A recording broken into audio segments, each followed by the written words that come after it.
Hello everyone, welcome back to this YouTube channel. तो आज की क्लास में हम लोग सीडीपी के क्वेश्चंस की यहाँ पर प्रैक्टिस करने वाले हैं। बहुत सारे ऐसे क्वेश्चन हैं जो कि पीवाईक्यू से बेस्ड हैं, तो आपके लिए अच्छा होगा। आप अगर सीटेट की प्रिपरेशन कर रहे हो या फिर जेटेट की, दोनों के लिए ये जो सीडीपी पेपर है ना, ये कॉमन पेपर होता है। तो आप दोनों ही इस क्लास को लास्ट तक देख सकते हैं। और ये क्लास नंबर 2 है। इससे पहले एक क्लास हुई है, इसके बाद में एक थ्योरी क्लास जो ग्रोथ एंड डेवलपमेंट की आई हुई है। आप अगर नहीं देखे हैं तो ज़रूर से देख लीजिएगा। इंपॉर्टेंट एमसीक्यूज़ हैं और आप लोग एकदम आसान भाषा में समझेंगे। ओके। और जो चीज़ भी आपको समझ में नहीं आएगा, कहीं भी अगर आपको डाउट लगेगा तो आप कमेंट करके मुझे बता सकते हैं। सबसे पहला क्वेश्चन है यहाँ पर, और अगर आपको आंसर आता होगा तो आंसर भी आप कमेंट करते हुए चलेंगे। डेवलपमेंट, विकास जो है ये क्या है? और यहाँ पर बाइलिंगुअल आपको क्वेश्चंस मिलेंगे, जिससे यहाँ पर क्वेश्चन को अंडरस्टैंड करने में आपको आसानी होगी। तो डेवलपमेंट क्या है? तो शरीर के मध्य से बाहर की दिशा में होता है, यानी कि अंदर से बाहर की ओर होता है। Proceeds from centre of the body in an outward direction. क्या हम इसको डेवलपमेंट बोलते हैं? या फिर यहाँ पर नीचे से ऊपर की ओर होता है, यानी कि डेवलपमेंट जो होता है, प्रोसीड होता है, वो कहाँ से? बॉटम से टॉप बोल रहा है, नीचे से ऊपर की ओर। और यहाँ पर थर्ड ऑप्शन क्या है कि ये यूनिडायमेंशनल है, एक आयामी है। या यहाँ पर फोर्थ ऑप्शन है वातावरणीय कारकों से प्रभावित नहीं होता है। आंसर आपको जो सही लग रहा है आप कमेंट कीजिए, और अगर गलत भी होगा तो मैं आपको यहाँ पर बता दूँगी। तो कल की क्लास में जो थ्योरी क्लास हुआ था उसमें मैं विकास और वृद्धि के बारे में बहुत ही डिटेल से बताई थी।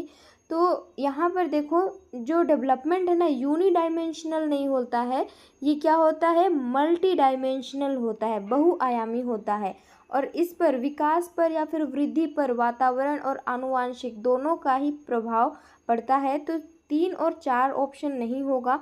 नीचे से ऊपर की ओर नहीं होता है, ये क्या होता है? टॉप टू बॉटम होता है। तो ऑप्शन सेकंड भी एलिमिनेट हो जाता है यहाँ पर। राइट आंसर क्या होगा? ये शरीर के मध्य से बाहर की दिशा में होता है। जब आप यहाँ पर डेवलपमेंट का जो प्रिंसिपल पढ़ेंगे उसमें विकास की दिशा पढ़ेंगे, जिसमें आपको ये वाला देखने को मिलेगा।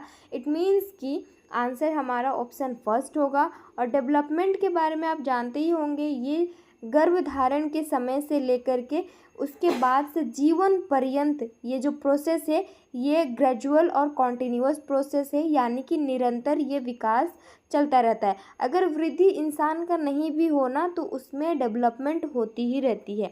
अब ये जो पॉइंट है इसको थोड़ा सा समझते हैं इमेज के थ्रू। तो क्या बोल रहा था कि ये अंदर से बाहर की ओर, सेंटर से क्या हो रहा था? आउटवर्ड की ओर ये जो जा रहा था, इसको एक नाम से हम बोलते हैं जिसको प्रोक्सिमो डिस्टल कहते हैं।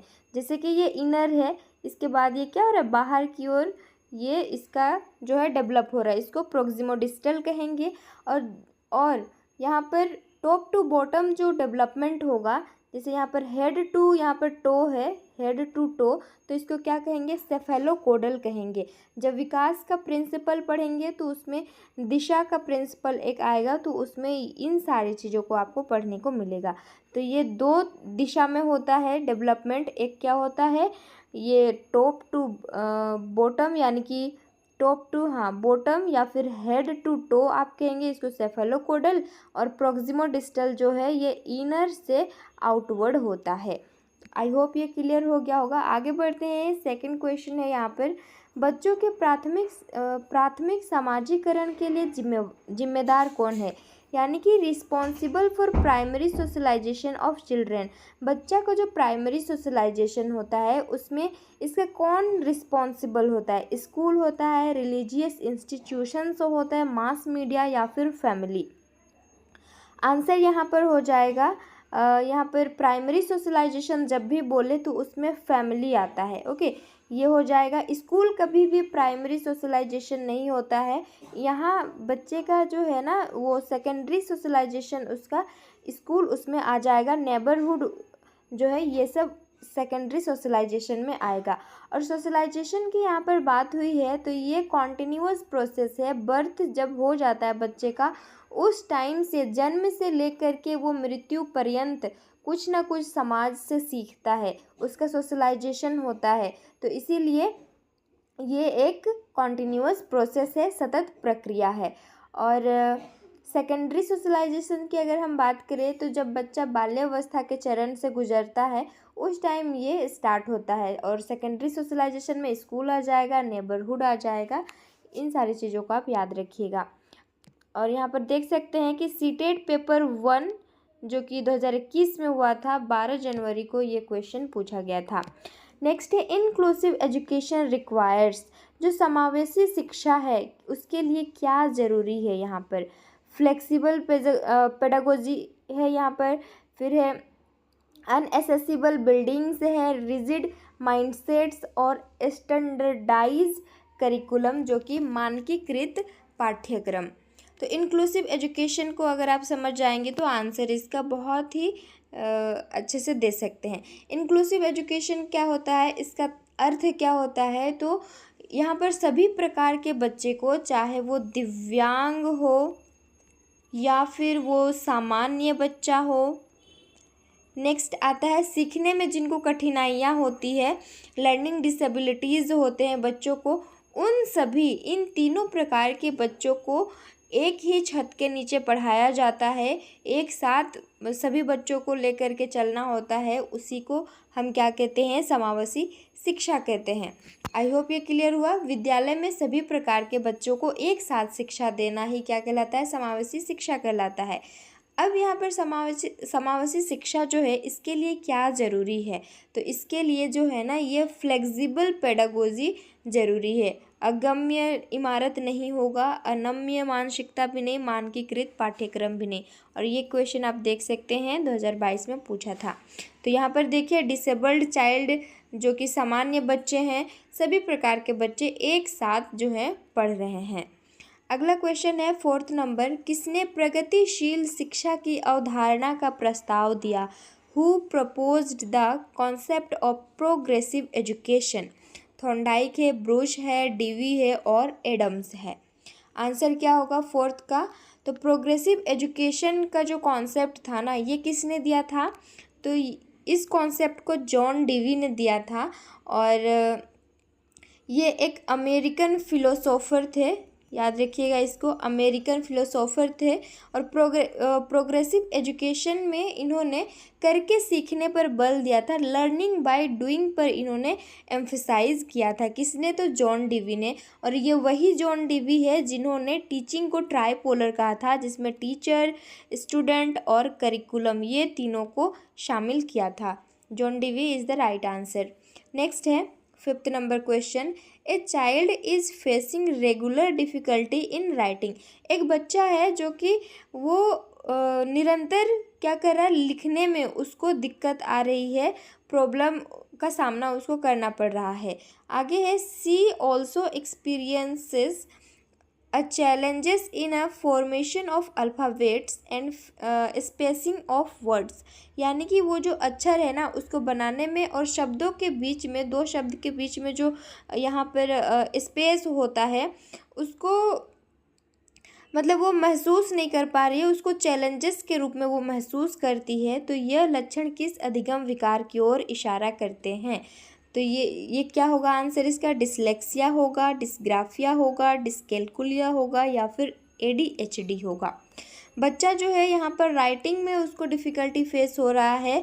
तो जब राइटिंग की बात आती है तो आप लोग याद रखिएगा ये ग्राफ टू ग्राफ मतलब क्या होता, मतलब क्या है यहाँ पर ग्राफ, इट मीन्स कि राइटिंग से रिलेटेड होता है। तो राइटिंग प्रॉब्लम इसको हो रहा है, तो डिसग्राफिया आलेख वैकल्य यानी कि जो लेखन यहाँ पर कठिनाई उसको सामने आ रही है उसको हम क्या कहेंगे, डिसग्राफिया कहेंगे। बच्चा को अगर पढ़ने में कठिनाई का सामना करना पड़ रहा है तो उसको डिसलेक्सिया कहेंगे। और अगर उसको कैलकुलेशन में प्रॉब्लम आ रही है बच्चे को तो क्या कहेंगे, डिसकैल्कुलिया उसको कहेंगे। तो देख सकते हैं जो डिसग्राफिया में इस तरह से बच्चा लिखता है, कुछ समझ में नहीं आता है। मान लीजिए उसको वाज लिखना रहेगा तो वो लिख देगा सो, मतलब ऑपोजिट हो जाता है। नेक्स्ट है, निम्नलिखित में से कौन सा आंतरिक अभिप्रेरणा या फिर आंतरिक प्रेरणा का उदाहरण है? Which of the following is an example of intrinsic motivation? Two type of motivation, एक है इंट्रिंसिक मोटिवेशन और दूसरा है एक्सट्रिंसिक मोटिवेशन। अब इंट्रिंसिक मोटिवेशन में ना हम जो कुछ भी कार्य को करते हैं उसमें हमें इंटरेस्ट होता है और उस काम को करके हम लोगों को संतोष मिलता है, यानी कि हैप्पी फील होता है ना, तो उसको हम लोग इंट्रिंसिक कहेंगे। और एक्सट्रिंसिक जो है, हम किसी और से इन्फ्लुएंस होकर चीज़ों को करते हैं, और इन जो एक्सट्रिंसिक मोटिवेशन है ये अधिक समय तक नहीं होता है। अब हमें यहाँ पर बताना है कौन सा उसका एक एग्जाम्पल है। Learning a new language out of interest, यानी कि रुचि के कारण एक नई भाषा को सीखना, क्या हम इसको इंट्रिंसिक मोटिवेशन कहेंगे? या फिर अगर यहाँ पर होगा इनाम जीतने के लिए चित्रकारी करना, यानी कि drawing a picture to win a cash prize, इनाम जीतने के लिए जो वो ड्राइंग करता है, क्या हम उसको इंट्रिंसिक मोटिवेशन कहेंगे? या फिर पुरस्कार जीतने के लिए किसी खेल में भाग लेना, और है studying to get praise of parent, माता पिता की प्रशंसा पाने के लिए पढ़ाई करना। अब इंट्रिंसिक मोटिवेशन की बात की गई तो बच्चा अपना रुचि के अकॉर्डिंग करेगा। इट मीन्स कि हमारा राइट आंसर ऑप्शन फर्स्ट होगा, जो कि learning a new language out of interest, रुचि के कारण एक नई भाषा सीखना, ये कैसा कौन सा मोटिवेशन का एग्जाम्पल होगा? तो इंट्रिंसिक होगा। आगे, बाल विकास में डैश से डैश तक होने वाली वृद्धि व बदलाव का अध्ययन किया जाता है। जो चाइल्ड डेवलपमेंट है इसमें हम कितने से कितने एज को क्या करते हैं, अध्ययन करते हैं? तो यहाँ बर्थ टू मिडिल चाइल्डहुड है, बर्थ से यहाँ पर एडोलसेंस है, बर्थ से यहाँ पर कॉन्सेप्शन से लेकर के मिडिल चाइल्डहुड है, और कॉन्सेप्शन से लेकर के एडोलसेंस है। जब डेवलपमेंट हम पढ़ते हैं तो उसमें ये कवर होता है, ये एनिमल, ये कुछ नहीं है, टाइपिंग मिस्टेक है, ओके। तो जब भी बाल विकास की बात करें ना तो ये कहाँ से स्टार्ट होता है? कंसेप्शन से एडोलसेंस, यानी कि गर्भधारण से लेकर के किशोरावस्था तक ये चलता है जब बाल विकास की बात आती है। और अगर मनुष्य मानव विकास की बात आती है तो गर्भधारण से लेकर के ये टोम यानी कि कब्र तक जीवन पर्यंत मानव विकास चलता रहता है। नेक्स्ट क्वेश्चन है 8 नंबर, वह समय जब बच्चे वातावरण से कुछ उद्यापन नहीं, यहाँ पर उद्दीपन होगा, जिसको क्या कहेंगे? स्टिम्युलस कहेंगे। तो उद्दीपन से खास तौर पर प्रभावित होते हैं तो वो क्या कहलाता है? डैश होगा, क्या है यहाँ पर इंग्लिश में गलत लिखा हुआ है थोड़ा सा, तो ध्यान दीजिएगा कि वो समय जब बच्चा जो है ना वातावरण से कुछ उद्दीपन से खास तौर पर प्रभावित होते हैं तो वो क्या कहलाता है? तो उसे हम संवेदनशील काल यानी कि सेंसिटिव पीरियड, हम जब किसी चीज़ को सीखते हैं तो सीखने का पीरियड कैसा होता है? सेंसिटिव पीरियड होता है। तो यहाँ पर संवेदनशील काल राइट आंसर होगा। नेक्स्ट क्वेश्चन है, एक अध्यापक को अपनी शिक्षण शास्त्रीय प्रविधियों के बारे में किस प्रकृति का होना चाहिए? A teacher should be dash about his pedagogies. तो किस प्रवृत्तियों के बारे में किस प्रकृति का होना चाहिए, यानी कि किस तरह का एक टीचर को होना चाहिए? दृढ़ होना चाहिए, रिजिड बिल्कुल नहीं होना है, गैर लचीला इनफ्लेक्सिबल भी नहीं होना है, फ्लेक्सिबल और यहाँ पर अनजान इग्नोरेंट नहीं होगा। आंसर क्या होगा? ये लचीला सुनम्य यानी कि फ्लेक्सिबल होना चाहिए। नेक्स्ट है, संज्ञानात्मक विकास के किस चरण में बच्चे अनुमान लगाने व मूर्त चिंतन करने के कौशल हासिल कर लेते हैं?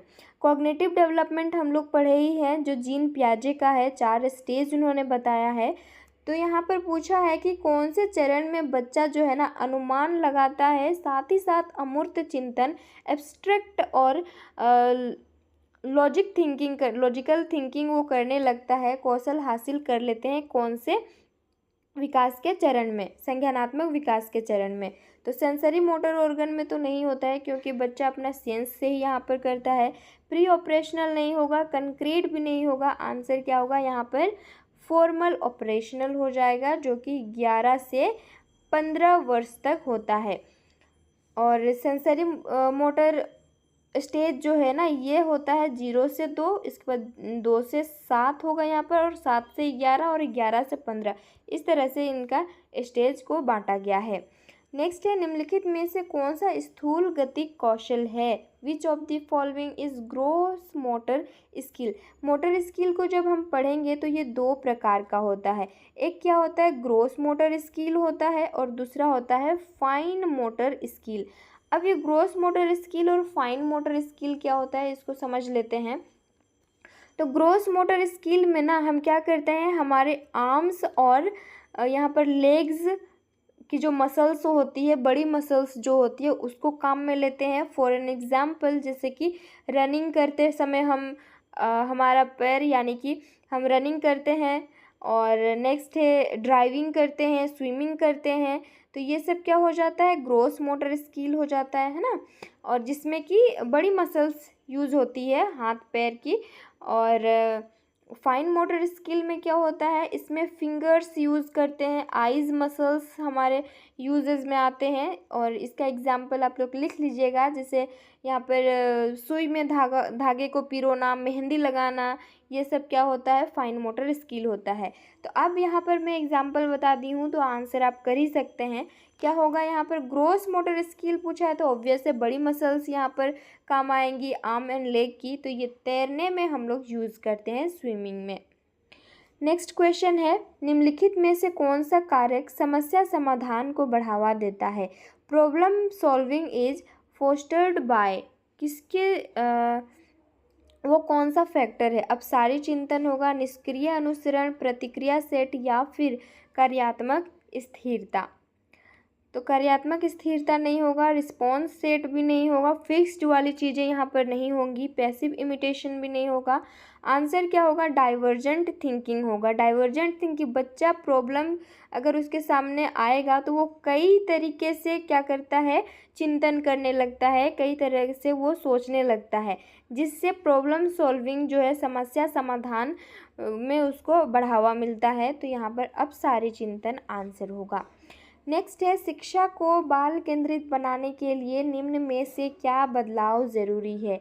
विच of the following shifts are required to make education child centred? शिक्षा को बाल केंद्रित बनाने के लिए क्या क्या बदलाव चाहिए होगा? रचनात्मक मूल्यांकन से योगात्मक मूल्यांकन की ओर, यानी कि फॉर्मेटिव असेसमेंट से हम लोग समेटिव की ओर जाएंगे, ऐसा नहीं करना है।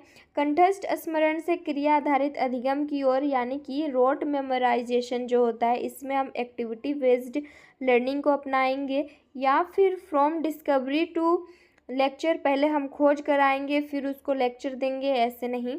खोज से आपको लेक्चर की ओर नहीं जाना है, डिस्कवरी से लेक्चर की ओर नहीं जाना है। From flexible curriculum to standardise curriculum, answer यहाँ पर क्या होगा, पॉजिटिव वाला को आपको चूज करना है।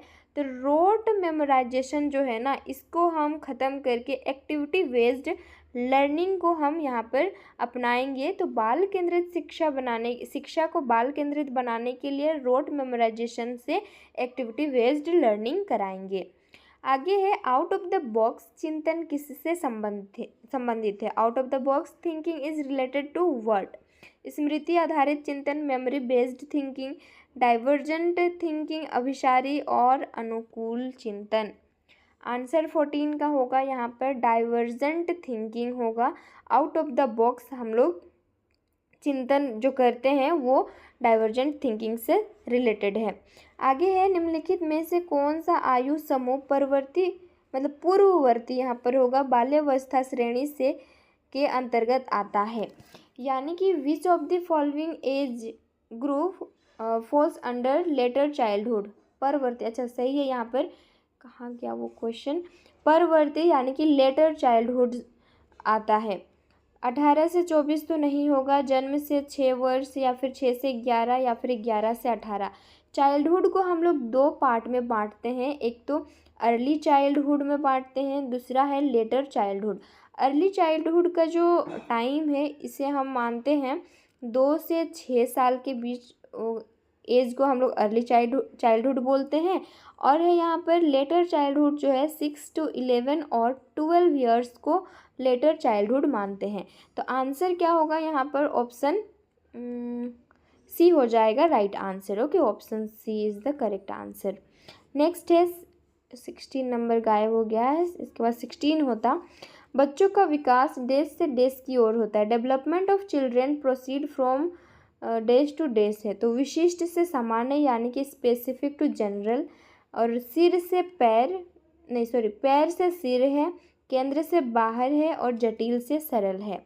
आंसर क्या होगा? मैं सेकंड नंबर क्वेश्चन में शायद आपको समझाई थी, सेकंड में भी, जिसमें हम लोग क्या करते हैं, टो टू हेड नहीं होता है, हेड टू टो होता है। तो ऑप्शन सेकंड नहीं होगा। जनरल टू स्पेसिफिक की ओर हम मूव करते हैं, ऑप्शन फर्स्ट भी नहीं होगा। जटिल से सरल नहीं, सरल से हम जटिल यानी कि सिंपल टू कॉम्प्लेक्स चलते हैं। तो आंसर यहाँ पर होगा सेंटर टू एक्सट्रीमिटीज़ यानी कि केंद्र से बाह्य की ओर, और इसका एक नाम भी है जो कि प्रोक्सिमो डिस्टल हम लोग कहते हैं। इसे कहा जाता है अधोगामी, शायद इसको कहते हैं हिंदी में, उतना मुझे याद नहीं आ रहा है, लेकिन इंग्लिश में याद कर लीजिएगा, इसको प्रोक्सिमो डिस्टल कहते हैं। नेक्स्ट है 18 नंबर क्वेश्चन होगा यहाँ पर, पठन वैकल्य किस प्रकार की विकलांगता है? जो डिसलेक्सिया है इज़ ए डिसेबिलिटी। डिसलेक्सिया क्या होता है? रीडिंग में जो हम लोगों को प्रॉब्लम होती है, कठिनाइयों का सामना करना पड़ता है जिन भी बच्चों को, तो उसको हम लोग क्या कहते हैं, वो डिसलेक्सिया से उसको डिसलेक्सिया है कहते हैं। तो डिसलेक्सिया इज़ ए डिसएबिलिटी। ये क्या है? अधिगम विशिष्ट है, यानी कि स्पेसिफिक लर्निंग है, सेंसरी है, बिहेवियरल है और मोटर है। आंसर इज ऑप्शन फर्स्ट, जिसको हम अधिगम विशिष्ट कहते हैं, स्पेसिफिक लर्निंग होगा। नेक्स्ट क्वेश्चन, यहाँ पर बहुत सारा नंबर छूट गया है, नेक्स्ट टाइम ध्यान दिया जाएगा। ओके, ये लास्ट क्वेश्चन रहेगा। समाजीकरण एक देश प्रक्रिया है जिसमें समाजीकरण की विभिन्न संस्थाओं के आपसी संबंध हैं, यानी कि socialisation is a process in which connections among various agencies of socialisation are. तो ये कैसा प्रोसेस है? सरल और महत्वपूर्ण है, सरल और महत्वपूर्ण नहीं है।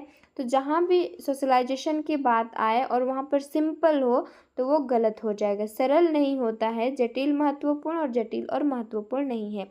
आंसर होगा इसका ऑप्शन सी होगा, जटिल और महत्वपूर्ण है। ये कैसा होता है? कॉम्प्लेक्स से स्टार्ट होता है। तो ये ऑप्शन सी यहाँ पर राइट आंसर होगा। और आज इतने ही क्वेश्चंस थे क्योंकि मेरे पास टाइम नहीं था स्लाइड्स बनाने के लिए। नेक्स्ट टाइम मैं पूरी कोशिश करूँगी कि 30 क्वेश्चंस लाया जाए और बेस्ड ऑन PYQ हो, और हो सके तो PYQs भी यहाँ पर रिवीजन कराए जाएंगे।